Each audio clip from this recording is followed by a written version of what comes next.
वहीं कर्नाटक के सीएम पर आज दिल्ली में बनते बनते बात बिगड़ गई। 2024 के मद्देनजर कांग्रेस सिद्धरामैया के जातीय गणित को तरजीह दे रही थी।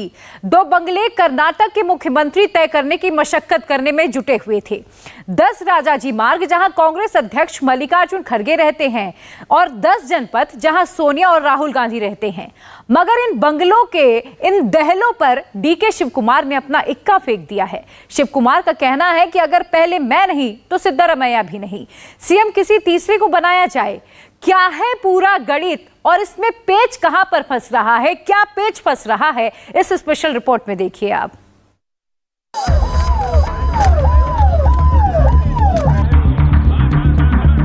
गाड़ियां आती रहीं, गाड़ियां जाती रहीं, नेता मिलते रहे, हाजिरी बजाते रहे। कांग्रेस कैंप में ये कवायद बंगला टू बंगला दिन भर चलती रही। पहले राहुल गांधी 10 जनपद से खड़गे के बंगले पहुंचे। राहुल 10 जनपद लौटे तो शिव कुमार खड़गे के बंगले पहुंचे। डीके शिव कुमार ने खड़गे से मुलाकात कर दावेदारी पेश की। शिव कुमार के बाद सिद्धरामैया खड़गे के बंगले पर पहुंचे। मगर इस तस्वीर में सिद्धरामैया का चेहरा बताने को काफी था कि पेच फंस गया है। सिद्धरामैया बाहर निकले तो मीडिया के आगे उनकी झल्लाहट सारी कहानी बयान कर रही थी। Sidha sir, you had meeting with Mr. Kharge sir. What the people are decided? What do you want to say? Sidha sir, what do you want to say? No, I do not want to say anything. Sidha sir, you had meeting with Mr. Kharge sir. What the people are decided? What do you want to say? Sidha sir, what do you want to say? No, I do not want to say anything.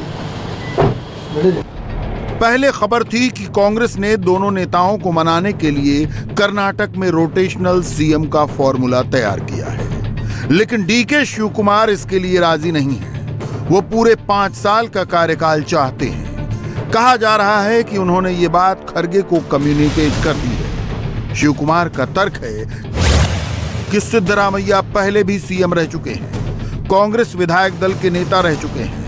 इस बार Lingayat Vokkaliga vote ज्यादा मिला है। युवाओं ने भी कांग्रेस को ही vote दिया है, इसलिए कांग्रेस को नई लीडरशिप देनी चाहिए।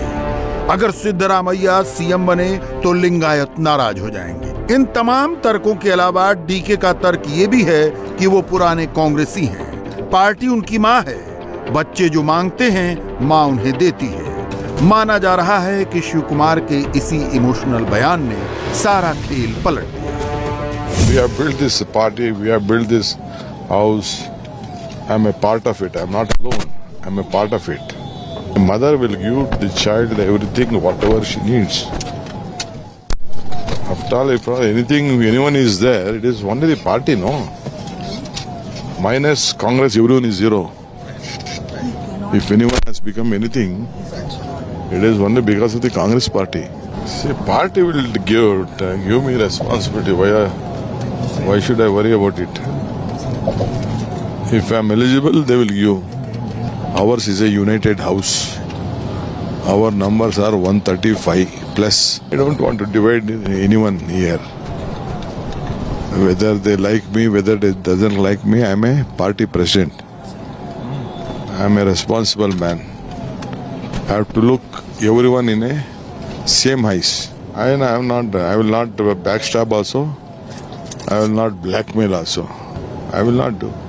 I don't want to go to the wrong history. See, one who has been born has to die someday. I don't want to go with a bad remark. Mallikarjun खड़गे ने बात तो दोनों नेताओं की सुनी, मगर जवाब किसी को नहीं दिया। अभी भी कांग्रेस के पास जो फॉर्मूला है वो पावर शेयरिंग का फॉर्मूला है। इस फॉर्मूले में बारी बारी दोनों नेताओं को सीएम बनाने की बात थी। इसमें भी शुरुआत के 2 साल सिद्धरामैया को सीएम बनना था और बाद के 3 साल डीके शिव कुमार को। जाहिर है पार्टी लॉयलिस्ट के मुकाबले चुनावी मैथमेटिक्स को तरजीह देती दिखी। हालांकि सीनियर कांग्रेसी लगातार विधायकों की राय का तर्क देकर लीपापोती करते रहे। सबसे चिंतन, मनन, विचार विमर्श, राय जो लोकतंत्र में होता है वो हो रहा है। मुझे बहुत उम्मीद है कि बहुत जल्दी आपके सामने फैसला आ जाएगा, लेकिन हम पूरी लोकतांत्रिक प्रक्रिया का पालन करेंगे। 1 से 35 लोग हैं, सारे चेहरे राय मशवरा तो सबकी करेंगे ना।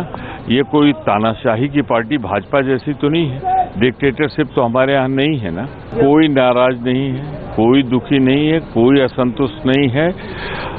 ये सवाल महाराष्ट्र में पूछा जाना चाहिए, जहां महीनों शपथ ग्रहण नहीं हो पाया, मंत्री नहीं बन पाए, दूसरे राज्यों में भाजपा के नहीं बन पाए। अब कांग्रेस में अभी तो 24 घंटे ही बीते। आइए अब ये समझने की कोशिश करिए कि आखिर कांग्रेस आलाकमान ने जन्मजात कांग्रेसी डीके शिव कुमार पर एंटी कांग्रेसी ओरिजिन वाले सिद्धरामैया को तरजीह क्यों दी। इसकी 5 ठोस वजहें हैं। पहली, पैन कर्नाटक पकड़। दूसरी, जाति का समीकरण। तीसरी, विधायकों का समर्थन। चौथा, सत्ता का लंबा अनुभव। और 5वां, बेदाग सियासी करियर। सिद्धरामैया की असली ताकत का पता पार्टी को चुनाव के बाद चला, जब पार्टी ने सभी 6 रीजन से मिले वोटों का आकलन किया। इसे अगर आप मैप के जरिए समझने की कोशिश करें तो डीके शिव कुमार भले ही कर्नाटक की दूसरी सबसे बड़ी वोटर कास्ट वो कलिगा से आते हैं, मगर उनका प्रभाव क्षेत्र दक्षिण कर्नाटक तक सिमटा हुआ है। जबकि सिद्धरामैया न सिर्फ दक्षिण कर्नाटक बल्कि उत्तर कर्नाटक और तटीय कर्नाटक के जिलों में भी अपना प्रभाव रखते हैं। क्षेत्र के बाद कर्नाटक में सबसे महत्वपूर्ण है जातियों का गणित। आमतौर पर कर्नाटक में बात होती है लिंगायत और वोक्कालिगा जैसे 2 बड़े समुदायों के वोटों की। इस दबाव में लोग भूल जाते हैं कि वहां अल्पसंख्यक, पिछड़े और दलित समुदायों का वोट भी अहम है।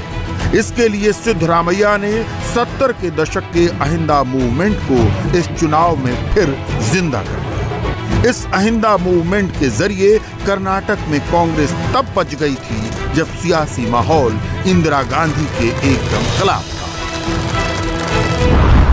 अहिंदा में ए का मतलब होता है अल्पसंख्यक तारू यानी अल्पसंख्यक। HIN से होता है हिंदुलिदावारू यानी पिछड़ा वर्ग। और आखिर के DA का मतलब है दलितारू यानी दलित वर्ग। सिद्धरामैया खुद गैर लिंगायत गैर वोक्कालिगा समुदाय से आते हैं। वो 8% वोट वाले पिछड़े कुर्बा जाति से हैं। लिहाजा उनके लिए दलितों पिछड़ों के साथ उन मुसलमानों को साधना आसान हो जाता है जो लिंगायत और वोक्कालिगा धार्मिक मठों से दूरी बनाकर रखते हैं। अगर इन तीनों समुदायों के वोट को जोड़ लें तो कर्नाटक के 17% दलित, 10% अन्य पिछड़े और 13% मुसलमान मिलकर कुल 40% वोट क्रिएट करते हैं। कर्नाटक विधानसभा के बैटल के बाद कांग्रेस का असली वॉर 2024 का लोकसभा चुनाव है। कांग्रेस तब तक इस वोट बैंक को अपने पास इंटैक्ट रखना चाहती है। अगर वो सिद्धरामैया को तरजीह नहीं देती तो इस वोट बैंक के बिखरने की आशंका है। डीके शिव कुमार खुद ये कह चुके हैं कि वो स्कूली दिनों से कांग्रेसी हैं, लॉयलिस्ट हैं और पार्टी उनकी मां है। लिहाजा बैकस्टैब और ब्लैकमेल का सवाल नहीं उठता। मगर सिद्धरामैया का पार्टी बदलने का इतिहास है और वो नाराज होकर कोई भी कदम उठा सकते हैं। हालांकि अब वो रिटायरमेंट के मोड में हैं, मगर राजनीति में अप्रत्याशित कुछ भी नहीं होता। आइए अब विधायकों के समर्थन की बात करें। बतौर अध्यक्ष डीके शिव कुमार का कहना है कि उन्होंने पार्टी को 135 विधायक जिता कर दिए। एक निर्दलीय का समर्थन भी पार्टी को मिला। ये सारे विधायक किसी एक के नहीं, कांग्रेस पार्टी के हैं।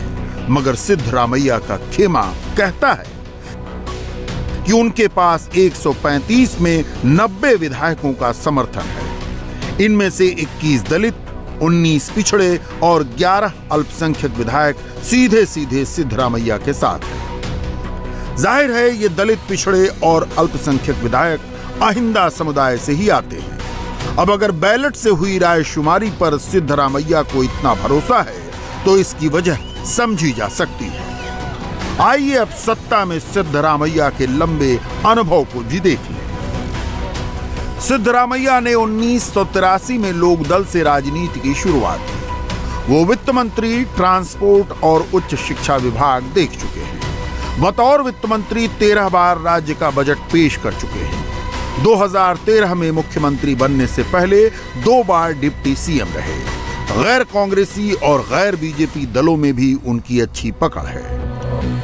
2006 में अचानक कांग्रेस का दामन थामने की वजह थी देवगौड़ा का जेडीएस में बेटे कुमार स्वामी को तरजीह देना। मगर सत्ता के साथ इतने लंबे अनुभव के बावजूद सिद्धरामैया के दामन पर कोई बड़ा दाग नहीं है, जबकि डीके शिव कुमार पर करप्शन के दाग है।